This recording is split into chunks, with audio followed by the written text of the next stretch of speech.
चलो एक बार के लिए मान लेते हैं कि इस मर्डर के पीछे सुनील का हाथ है, तो इसमें एक अच्छी बात होगी। प्रिया और विजय ने एक दूसरे की तरफ कंफ्यूज होकर देखा और बाद में प्रिया ने प्रशांत से पूछा, इसमें अच्छी बात क्या हो सकती है? प्रशांत बोला, अब वो बाहर आकर लोगों को मारने की कोशिश करेगा, तब उसको पकड़ना हमारे लिए आसान होगा। ये कहते हुए वो अर्जुन पंडित की दी हुई फाइल को स्टडी करने लगा और एक कागज पर कुछ नोट करने लगा। ये देखकर प्रिया ने प्रशांत से पूछा, क्या नोट कर रहे हो प्रशांत? प्रशांत बोला, अर्जुन ने ये जो मनीष मेहता की फाइल दी है उसको स्टडी कर रहा था। इसकी इंफॉर्मेशन के अकॉर्डिंग मैंने 3 लोगों की लिस्ट बनाई है जिसकी सुनील के साथ दुश्मनी थी। प्रिया बोली, इंटरेस्टिंग, ये तो बहुत हेल्पफुल होगी हमारे लिए। कौन है वो 3 लोग? लिस्ट में सबसे पहला नाम है सोनू का। सोनू लोन शार्क मनीष मेहता का मैनेजर कम नौकर कम राइट हैंड सब कुछ था। इसने एक बार पैसों की वसूली के लिए सुनील को पीटा भी था। लिस्ट में दूसरा नाम है मुन्ना भाई का। ये वही मुन्ना भाई था जिसकी लाश हमें उसके घर से मिली थी और उस इलेक्ट्रॉनिक्स फैक्ट्री में काम करता था। मुन्ना भाई ये 1 नंबर का चोर था। इसने उस लड़की छवि के साथ टीम बनाई थी और सुनील को बहुत बड़ा चूना लगाया था। लिस्ट में तीसरा नाम है आनंद का। ये छवि का एक्स बॉयफ्रेंड है और उसका साथी भी। एक बार उसने सुनील को सेल्समैन बनाकर फंसाया था और उससे तगड़ा इन्वेस्टमेंट करवाया था। फिलहाल तो मेरी नजर में ये 3 नाम आए हैं जिनसे सुनील की दुश्मनी हो सकती थी। अगर मैं सुनील की जगह होता ना तो सबसे पहले मैं मुन्ना भाई से बदला लेता, क्योंकि वही मास्टरमाइंड था जिसने सुनील को सबसे ज्यादा बार ठगा। उसके बाद मैं बदला लेता सोनू से, क्योंकि उसने सुनील को पीटा था। और बाद में मैं आनंद के बारे में सोचता, क्योंकि आनंद ने कुछ बहुत ज्यादा नहीं किया था, बस थोड़े बहुत पैसे लगवाए थे। ऐसा मेरा सोचना है। तुम लोगों को क्या लग रहा है?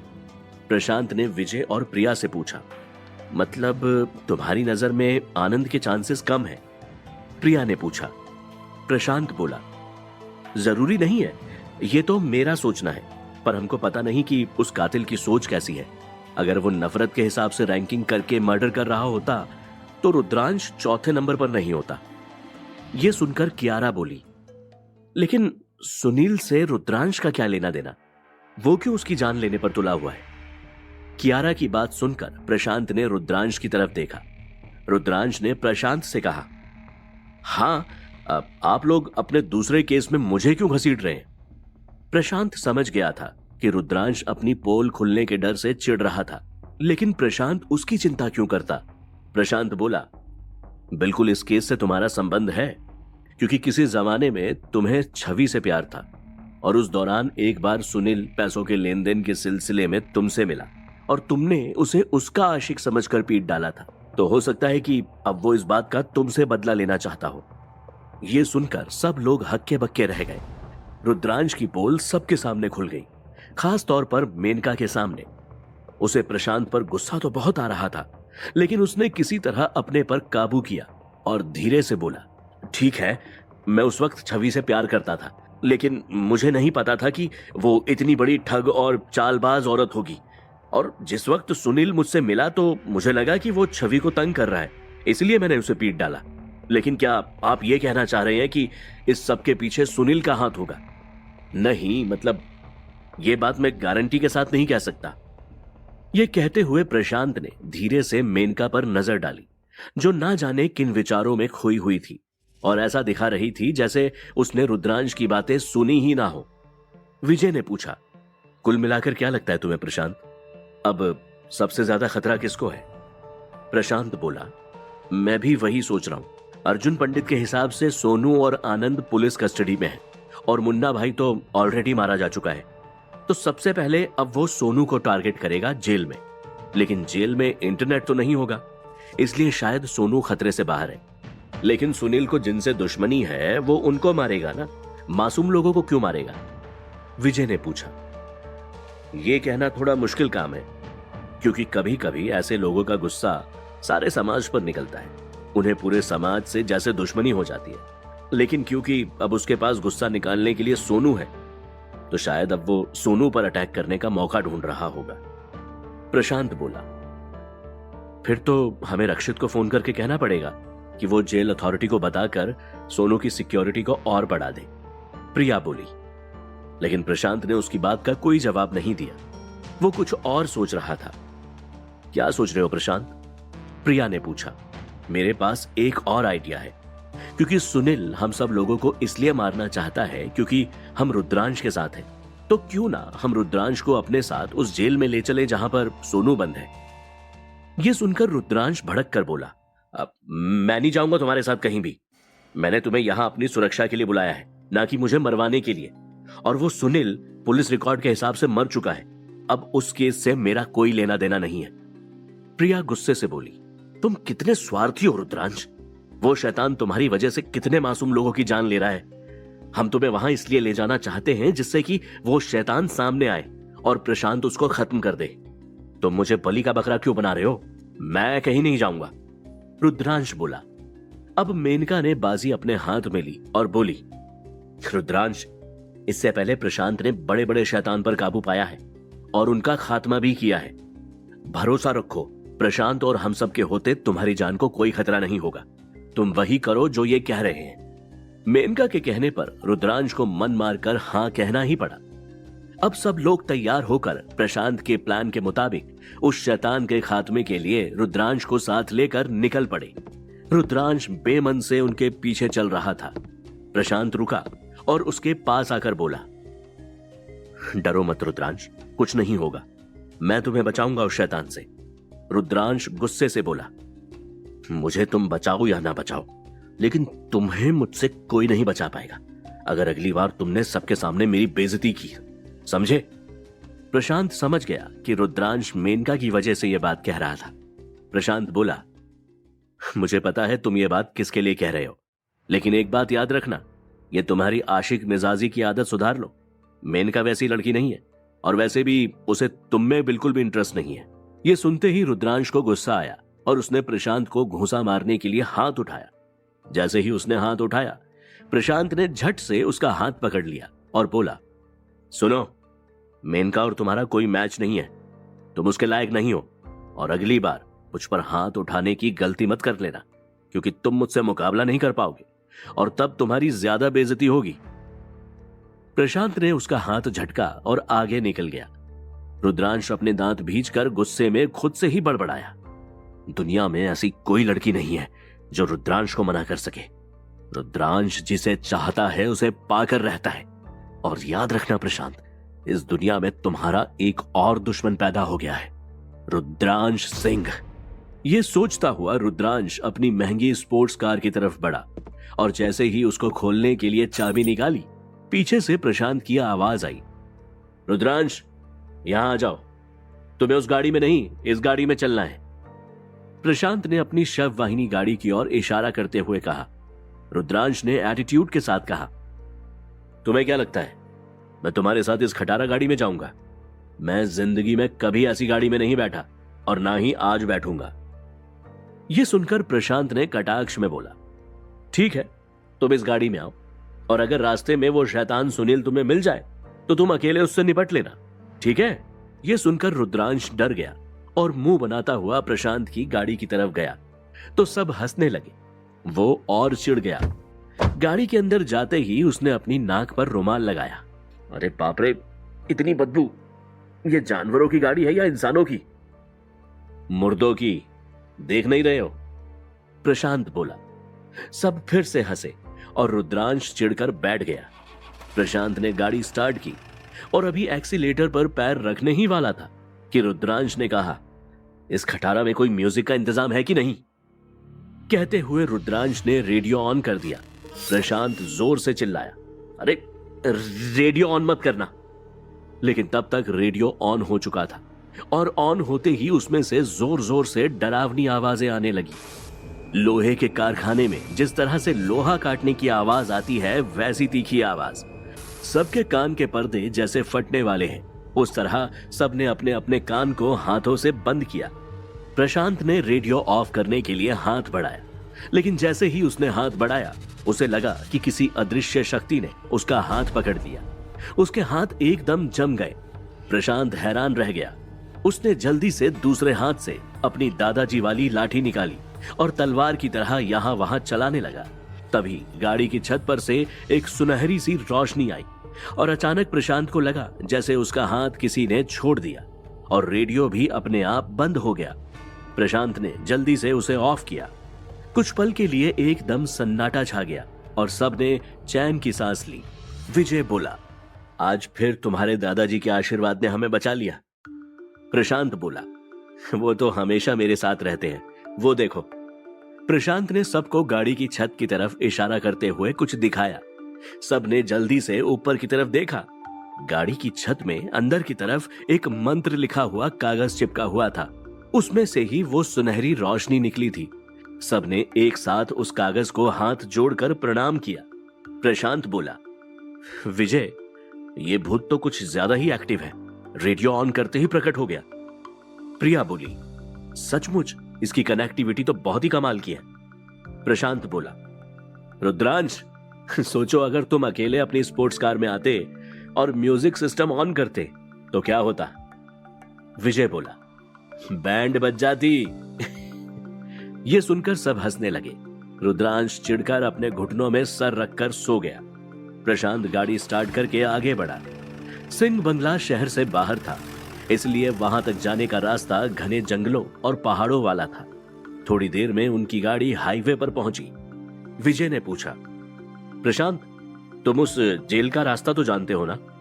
प्रशांत के जवाब देने से पहले ही प्यारेलाल बीच में बोला, अरे नहीं जानता होगा तो क्या हुआ, मोबाइल पर सर्च कर लेगा।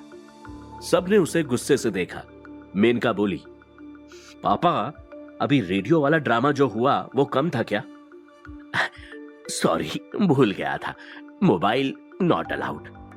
अपने कान पकड़ते हुए प्यारेलाल बोला। घुटनों में सर डालकर सोए रुद्रांश को देखकर विजय को शरारत सूझी। वो प्रशांत को आंख मार के बोला, वैसे प्रशांत, तुम रुद्रांश को साथ तो लाए हो, लेकिन तुम्हारा प्लान क्या है? प्रशांत विजय की हरकत समझ गया और बोला, प्लान बहुत सिंपल है, हम वहां जाते ही रुद्रांश को सोनू के साथ लॉकअप में बंद कर देंगे। ये सुनते ही रुद्रांश ने अपनी गर्दन उठाई। मुझे क्यों लॉकअप में बंद करोगे? मैं वहां क्या करूंगा? प्रशांत मुस्कुराकर बोला, सोनू के साथ म्यूजिक सुनना है? म्यूजिक का बहुत शौक है ना तुम्हें? जैसे ही म्यूजिक बजेगा वो शैतान प्रकट हो जाएगा, जैसे अभी हुआ था। रुद्रांश चिढ़कर बोला, दिमाग खराब है तुम्हारा? मुझे बचाने जा रहे हो या मरवाने? ये सुनकर सब जोर जोर से हंसने लगे। तभी अचानक सामने से आ रहा एक ट्रक बड़ी ही स्पीड में प्रशांत की गाड़ी की तरफ बढ़ा। प्रिया चिल्लाई, प्रशांत, वो देखो ट्रक आ रहा है। प्रशांत ने घबराकर ब्रेक लगाई, लेकिन तब तक ट्रक उनकी गाड़ी के पास आ गया था। सब चिल्लाए, प्रशांत! क्या वो ट्रक प्रशांत और बाकी सबकी जान लेने वाला था? क्या वो ट्रक सुनील ने भेजा था रुद्रांश को मारने के लिए? क्या रुद्रांश के साथ होना बन जाएगा सबकी मौत का कारण? जानने के लिए सुनिए इस कहानी का अगला एपिसोड। गति से प्रशांत की गाड़ी के करीब आ रहा था। प्रशांत की गाड़ी में बैठे सब लोगों के कलेजे मुंह में आ गए। जब लगा कि अब एक्सीडेंट होने ही वाला है, ठीक उसी समय बिल्कुल ऐन वक्त पर प्रशांत एक्सीलेटर दबा के अपनी गाड़ी को तेजी से दूसरी तरफ ले गया और बस कुछ इंचेस से उनकी गाड़ी ट्रक से टकराती टकराती बची। प्रशांत ने गाड़ी साइड में ले जाकर पीछे पलटकर देखा तो वो ट्रक लहराता हुआ तेजी से आगे निकल गया था। तब सबने चैन की सांस ली। गाड़ी में बैठे सब लोगों के चेहरों के रंग उड़े हुए थे। उन्हें लग रहा था कि मौत उन्हें छू कर निकल गई थी। विजय बोला, प्रशांत, तुम बातें करते हुए गाड़ी चलाना बंद करो। तुम्हारा ध्यान नहीं रहा था और अभी उसकी वजह से सबका राम नाम सत्य हो जाता। प्रशांत बोला, अच्छा, बातें करने की शुरुआत किसने की थी? प्रिया बोली, ये सब छोड़ो, अगर अभी हमारे अपने मोबाइल ऑफ करने की मजबूरी ना होती ना, तो फोन करके अभी के अभी ट्रक वाले को अरेस्ट करवा देती। लेकिन प्रिया अपनी बात पूरी कर पाती उससे पहले सामने से उसे एक मिनी बस तेजी से प्रशांत की गाड़ी की तरफ आती दिखाई दी। वो चिल्लाई, प्रशांत, वो बस! प्रशांत हड़बड़ा कर बोला, दिख रही है मुझे। फिर तुरंत प्रशांत ने तेजी से अपनी गाड़ी को लेफ्ट साइड में काटा। जैसे ही प्रशांत ने अपनी गाड़ी को लेफ्ट साइड में किया, वो मिनी बस भी तेजी से उनकी गाड़ी की तरफ आई। प्रशांत ने झटके से फिर से गाड़ी को राइट साइड में लिया। मिनी बस भी उसी तरफ आई और टकराने वाली ही थी। कि प्रशांत ने ऐन वक्त पर स्टीयरिंग और राइट में घुमाया। वो मिनी बस लगभग उनकी गाड़ी को छूती हुई आगे चली गई। अंदर बैठे सब लोगों की चीख निकल गई। मिनी बस उतनी ही स्पीड से निकल गई। प्यारेलाल अपने माथे का पसीना पोंछते हुए बोला, ये सारी दुनिया की गाड़ियां हमारी गाड़ी को किस करने क्यों आ रही है? तभी प्रशांत के दिमाग में कुछ आया और बोला, आ नहीं रही अंकल, उन्हें जबरदस्ती भेजा जा रहा है। विजय बोला, भेजा जा रहा है मतलब? प्रशांत बोला, विजय तुम अभी भी ये गेम नहीं समझे। हमारी गाड़ी का रेडियो ऑफ है, लेकिन सामने से आती हुई गाड़ियों के रेडियो ऑफ नहीं है, और वो शैतान किसी भी गाड़ी के रेडियो सिग्नल के थ्रू हम पर वार कर सकता है। ये सुनकर विजय को पूरी बात समझ में आई। तभी प्रिया बोली, अब समझ में आया, अब क्या करना है प्रशांत? प्रशांत ने बिना जवाब दिए गाड़ी को तेजी से सड़क की साइड में लाकर पार्क कर दिया और वो बोला, चलो सब लोग गाड़ी से उतरो। ये सुनकर सब लोग हैरान हो गए। मेनका ने प्रशांत से पूछा, ये तुम क्या कर रहे हो? प्रशांत ने कहा, ये वक्त सवाल पूछने का नहीं है, जो मैं कहता हूं वो करो जल्दी। सब लोग गाड़ी से उतरो और जल्दी से वहां पैदल चलने वाले पुल की तरफ चले जाओ। प्रशांत की बात सुनकर सब लोग जल्दी जल्दी गाड़ी से उतरे और पुल की तरफ चलने लगे। प्रशांत भी जल्दी से उनके पीछे आया और तभी धड़ाम की जोरदार आवाज आई। सबने पलटकर देखा कि एक ट्रक प्रशांत के दादाजी की शववाहिनी को पूरी तरह से टक्कर मारकर चला गया। गाड़ी चकनाचूर हो गई। ये देखकर सब लोगों ने राहत की सांस ली। सब सोच रहे थे कि अगर वो 1 मिनट भी लेट करते तो शायद अपनी जान गंवा चुके होते। प्रिया ने पूछा, अब क्या करेंगे प्रशांत? विजय बोला, अब गाड़ी में बैठकर जाने वाला ऑप्शन भी खत्म हो गया और हमें किसी भी हाल में उस जेल तक पहुंचना है। अब क्या करें प्रशांत? सब प्रशांत को देखने लगे।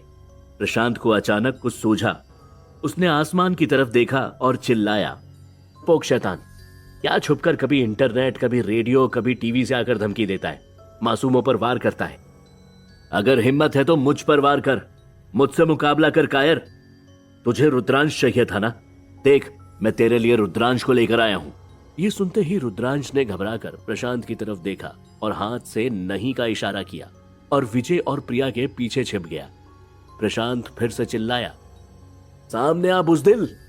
सब लोग उसकी इस हरकत पर हैरान थे।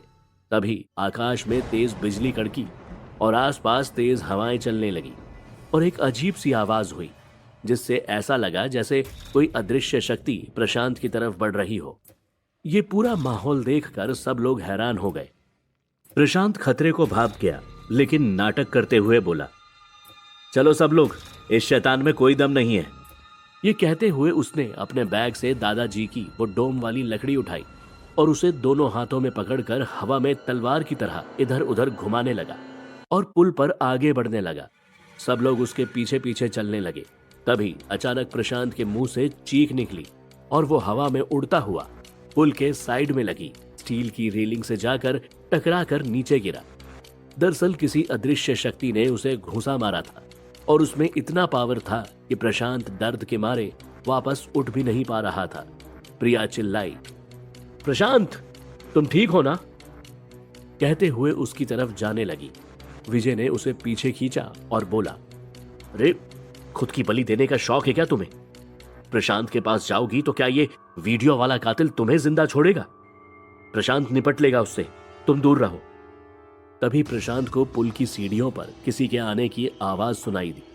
प्रशांत हिम्मत करके उठा और उसने अपने दादाजी की लाठी हवा में फिर से यहां वहां घुमाना शुरू किया और तभी अचानक एक डरावनी सी चीख सुनाई दी और प्रशांत ने महसूस किया कि इस बार उसका वार उस अदृश्य शक्ति को लगा था। इसका मतलब था कि वो वीडियो वाला कातिल उसके आसपास ही था और अब प्रशांत ने अपनी अगली चाल चली।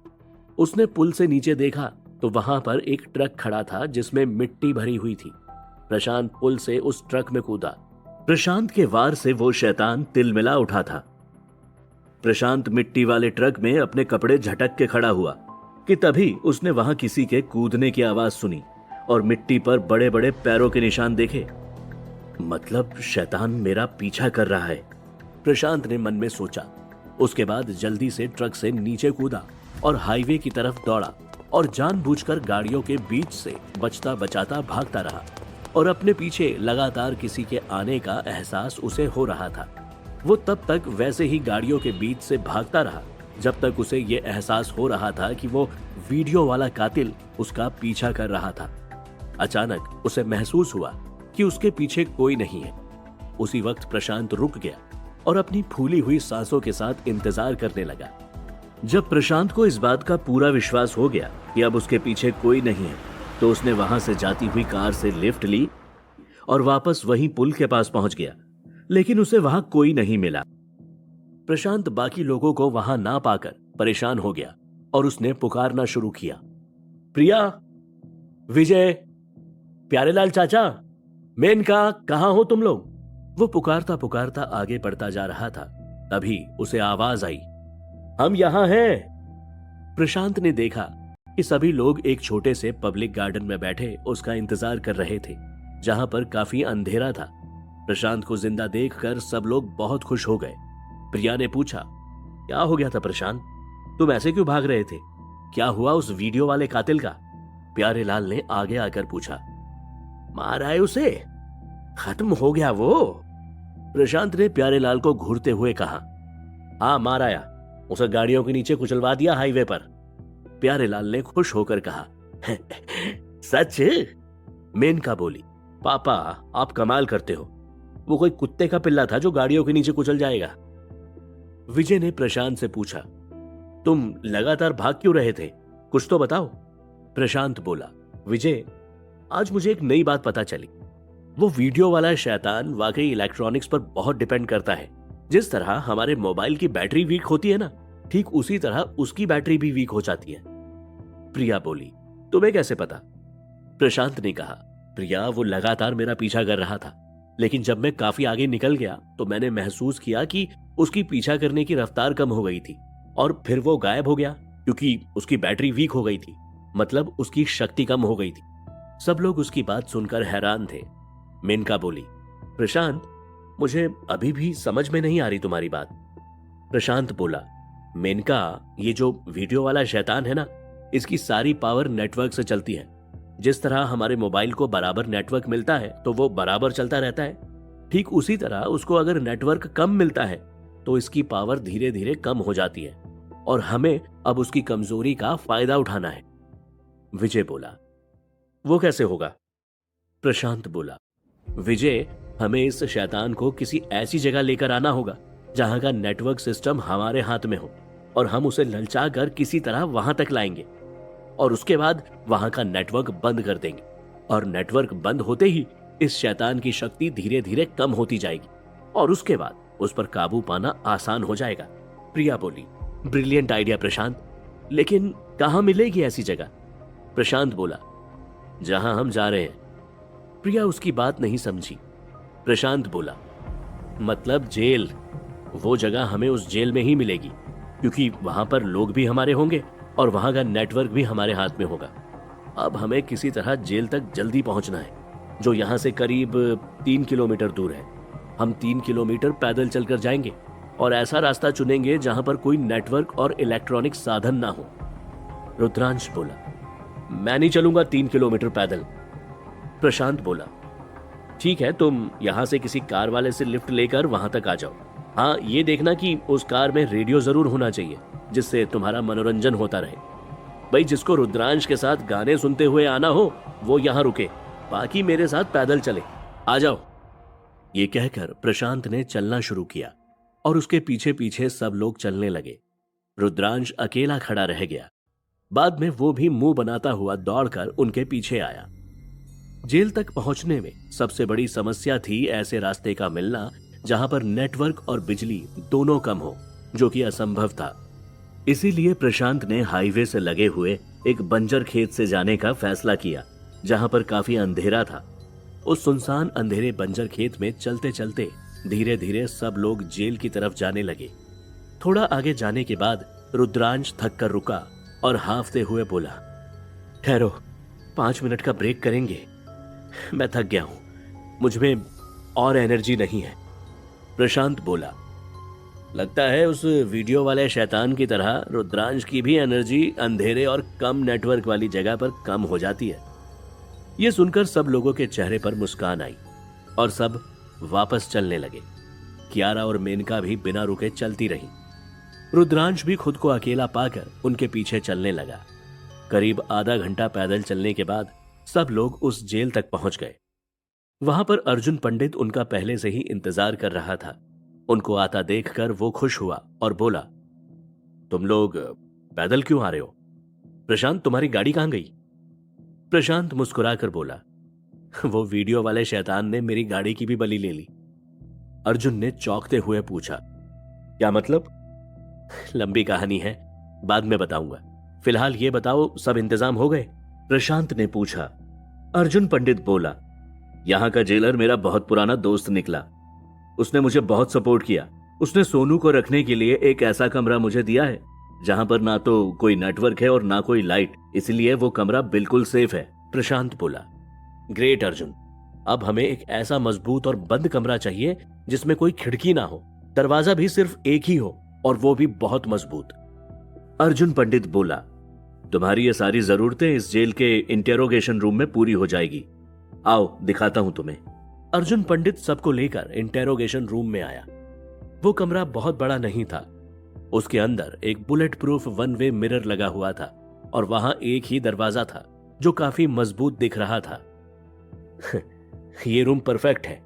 Thank you Arjun. अब आप सब लोग बाहर चले जाओ, सिर्फ रुद्रांश को छोड़कर। प्रशांत बोला। प्रिया बोली, प्रशांत, हम तुम्हें अकेला कैसे छोड़ सकते हैं? प्रशांत मुस्कुराकर बोला, अकेला कैसे होऊंगा? रुद्रांश रहेगा ना मेरे साथ। क्यों रुद्रांश? लेकिन रुद्रांश का कोई जवाब नहीं आया। प्रशांत ने पूछा। सब लोग हैरानी से आसपास देखने लगे। कियारा बोली, रुद्रांश गायब है प्रशांत। यह सुनकर सबकी आंखें फटी रह जाती हैं। अचानक हाँ, अभी जेल के गेट पर पहुंचते ही डर के मारे उसके चेहरे का रंग उड़ा हुआ था। मैंने देखा था। प्रिया बोली, क्या किसी ने भी उसे जेल के गेट के अंदर आते नहीं देखा? प्रशांत ने पूछा। सबने नाम में गर्दन हिलाई। कहां चला गया मेरा भाई? कहीं उस वीडियो वाले शैतान ने मेरे भाई को? ये कहते हुए कियारा रोने लगी। प्रशांत बोला, रो मत कियारा, कुछ नहीं होगा तुम्हारे भाई को। बाहर इतनी पुलिस की सिक्योरिटी है, रुद्रांश को कैसे कुछ हो सकता है? चलो बाहर चलकर देखते हैं। प्रशांत की बात सुनकर सब लोग तेजी से बाहर की ओर गए।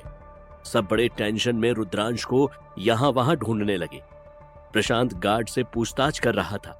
तभी मेनका की नजर एक टेबल के नीचे पड़ी। वो चिल्लाई, प्रशांत, वहां देखो। सबने एक साथ उस टेबल के नीचे देखा और फिर जोर जोर से हंसने लगे। रुद्रांश एक टेबल के नीचे डर के मारे आंखें बंद करके छुपा हुआ था। कियारा भी अपने आंसुओं को पोंछती हुई हंसने लगी। रुद्रांश ने अपनी आंखें खोली और सबको हंसते हुए देखकर झेप गया। प्रशांत बोला, यहां छिपने में तुम्हारी जान को ज्यादा खतरा है। टेबल के ऊपर मोबाइल फोन पड़ा है, कंप्यूटर पड़ा है। मैंने तुम्हें छिपाने का बहुत अच्छा इंतजाम किया है। आओ बाहर आओ। रुद्रांश मुंह बनाता हुआ बाहर आया। सब लोग उसे लेकर उसी इंटेरोगेशन वाले कमरे में वापस आए जो अर्जुन पंडित ने उनके लिए फिक्स किया था। वहां पहुंचते ही प्रशांत बोला, अब आप सब लोग अंदर क्यों आ गए? मैंने कहा था ना, इस रूम में सिर्फ 2 लोग रहेंगे, मैं और रुद्रांश। बाकी सब लोग बाहर निकले। और हाँ अर्जुन, मुझे 1 बोरी आटा भी चाहिए अभी। प्यारेलाल अपने अंदाज में बोले, आटे का क्या करोगे? अंदर गैस सिलेंडर तो है नहीं, रोटियां कैसे बनाओगे? प्रशांत ने प्यारेलाल को घूर के देखा तो वो शर्मिंदा होकर जल्दी से बाहर की तरफ निकला और उनके पीछे पीछे सब चले गए। सबके बाहर जाते ही रुद्रांश बोला, प्रशांत, तुम तो खुद इतने बहादुर आदमी हो, तुम्हें मेरी क्या जरूरत है? प्रशांत बोला, रुद्रांश, तुम्हें पता है कि चूहे को पिंजरे में फंसाने के लिए पिंजरे में पनीर का टुकड़ा लगाना पड़ता है।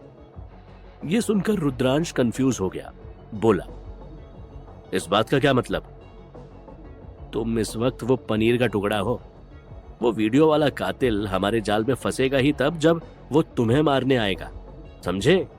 तुम तो ये प्रार्थना करो कि वो जल्द से जल्द तुम्हें मारने आए और हमारे जाल में फंस जाए, वरना तुम्हें पता नहीं कब तक यहां रहना पड़ेगा। प्रशांत बोला।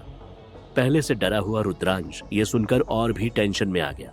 तभी अर्जुन पंडित आटे की बोरी लेकर आया और बोला, प्रशांत, ये लो, आ गई तुम्हारी आटे की बोरी। और कोई भी मदद या काम हो तो बताना। प्रशांत बोला। जरूर, थैंक्स अर्जुन। अर्जुन पंडित के जाते ही प्रशांत ने वो आटे की बोरी खोली और पूरा आटा फर्श पर और वहां पड़े टेबल पर फैला दिया। रुद्रांश हैरान होकर उससे पूछने लगा, ये क्या कर रहे हो? इससे क्या होगा? प्रशांत बोला, इससे हमें मेहमान के आने की खबर मिलेगी। रुद्रांश कंफ्यूज होकर सिर झुकाए हुए एक कोने में जाकर बैठ गया। प्रशांत अंदर लगे मॉनिटर के सामने जाकर बैठा। रुद्रांश ने यहां वहां नजर घुमाई। ऊपर छत के कोने में उसे एक सीसीटीवी कैमरा नजर आया। वो थोड़ा अलर्ट होकर बैठ गया। कमरे में प्रशांत और रुद्रांश एक दूसरे को बैठे ताक रहे थे। सिलसिला काफी देर तक चला। जिंदगी में पहली बार इतना पैदल चलकर आया और थका हुआ रुद्रांश धीरे धीरे वहीं पर सो गया। प्रशांत अलर्ट होकर बैठा रहा। वहीं दूसरे कमरे में प्रिया, विजय और बाकी सभी लोग टेंशन में वन वे मिरर के सामने बैठे थे और प्रशांत के कमरे की स्थिति पर नजर रखे हुए थे। वहीं इंटेरोगेशन वाले कमरे में कुर्सी पर बैठा प्रशांत लगातार मॉनिटर पर नजर रखे हुए था और सोच रहा था कि हो सकता है कि वो वीडियो वाला कातिल कहीं से उस पर नजर रख रहा हो, क्योंकि जो शैतान मोबाइल फोन, टीवी, रेडियो को कंट्रोल कर सकता है, उसके लिए सीसीटीवी के फुटेज को कंट्रोल करना कौन सी बड़ी बात होगी। धीरे धीरे समय बीत रहा था। रात गहराती गई। प्रिया, विजय और सभी लोगों को नींद आ गई थी, लेकिन कियारा जाग रही थी और लगातार वन वे मिरर पर नजर रखे हुए थी, क्योंकि उसके लिए वो दोनों लोग इंपॉर्टेंट थे जो दूसरे कमरे में थे, प्रशांत और रुद्रांश। बैठे बैठे प्रशांत को भूख लगी। उसने टेबल पर पड़े राइटिंग पैड पर पास पड़े एक पेन से लिखा हंगरी और उसे वन वे मिरर में दिखाया। दूसरे कमरे में वन वे मिरर पर नजर गड़ाए बैठी कियारा ने वो पेपर पर लिखा मैसेज पढ़ा और फौरन खाने के इंतजाम के लिए बाहर गई और अर्जुन पंडित से प्रशांत के लिए कुछ खाने का अरेंजमेंट करने के लिए कहा। अर्जुन पंडित ने फौरन प्रशांत के लिए कुछ इंस्टेंट फूड का इंतजाम किया और कुछ बिस्कुट के पैकेट्स, चिप्स और नमकीन के पैकेट जल्दी से दरवाजा खोल के अंदर पास कर दिए। रुद्रांश इन सब बातों से बेखबर था, क्योंकि वो गहरी नींद में था। खाने का सामान मिलते ही 10 मिनट के अंदर ही प्रशांत ने सारे बिस्किट, नमकीन और चिप्स के पैकेट खत्म कर दिए। उसकी भूख तो मिट गई थी, लेकिन पेट में दर्द होना शुरू हो गया। पेट का दर्द ज्यादा बढ़ने पर प्रशांत पेट पकड़कर यहां वहां टहलने लगा और दूसरे कमरे में बैठी कियारा ने ये बात नोट की। वो फौरन दौड़कर दरवाजे के पास आई और बाहर से बोली, प्रशांत, कोई प्रॉब्लम है क्या? मैं प्रिया को भेजूं तुम्हारी जगह बैठने के लिए? थोड़ी देर के लिए तुम बाहर आ जाओ। प्रशांत ने कहा, नहीं नहीं, उसकी जरूरत नहीं है, मैं ठीक हूं, तुम टेंशन मत लो। उसके बाद दर्द को बर्दाश्त करते हुए प्रशांत ने अपने बैग में से दादाजी वाली जादुई छड़ी निकालकर उसे मजबूती से पकड़ा। ठीक उसी समय प्रशांत को मॉनिटर पर कुछ हलचल सी महसूस हुई और उसे लगा उसमें से कुछ बाहर निकला। वो जल्दी से अलर्ट होकर बैठ गया और पता नहीं कैसे अचानक उसके पेट का दर्द भी कम हो गया। प्रशांत फौरन खड़ा हुआ और जाकर रुद्रांश के पास गया। तभी उसने जमीन पर फैलाए हुए अपने आटे पर 2 बड़े से पैरों के निशान देखकर उसने और आटा उठाया और यहां वहां छिड़कना शुरू कर दिया। प्रशांत का यह मानना था कि अगर कोई भी आप पर हमला करता है तो उसका कोई ना कोई तो आकार या शरीर तो होता होगा, लेकिन यहां पर प्रशांत की यह सोच फेल हो गई थी, क्योंकि आटा हवा में उड़कर रह गया और वो किसी भी चीज पर चिपका ही नहीं।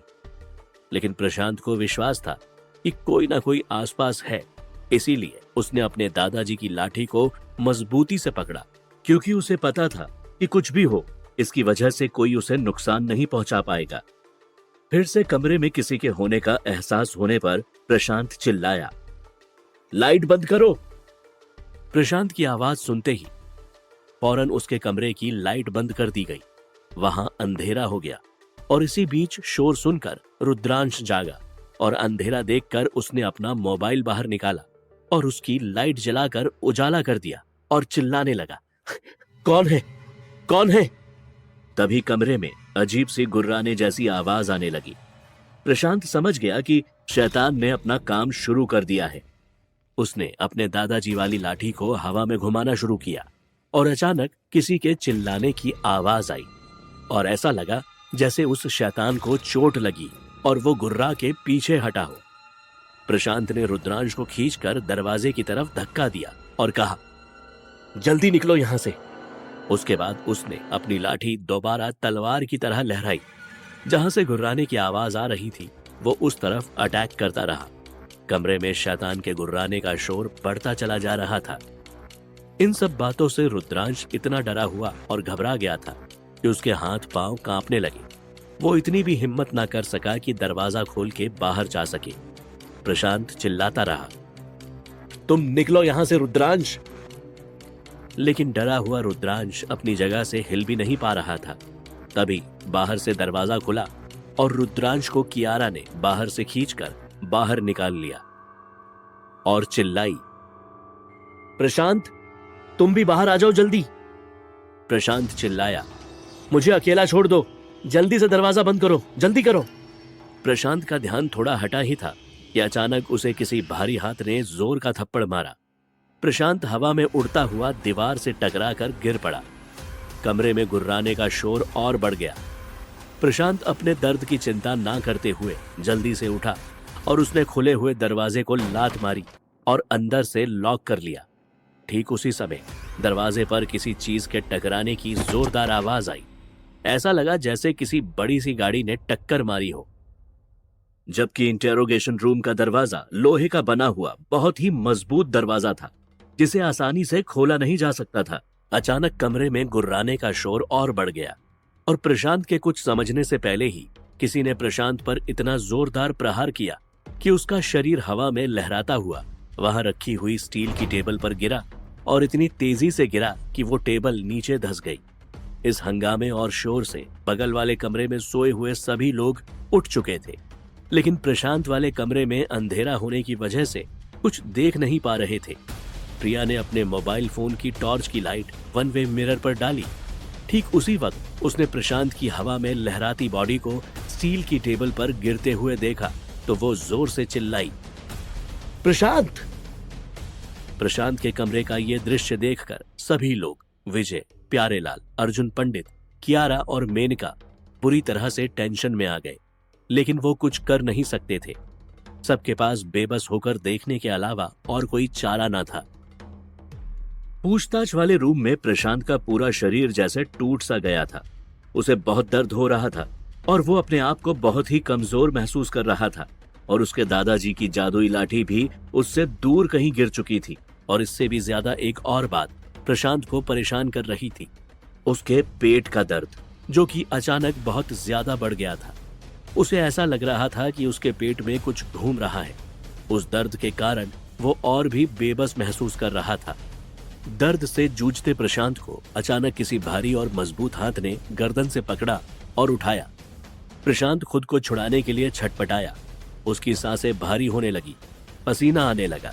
उसे लगा कि उसकी जान निकलने वाली है और ऐसे में अचानक उसके पेट का दर्द इतना बढ़ गया कि उससे अब बर्दाश्त नहीं हो रहा था।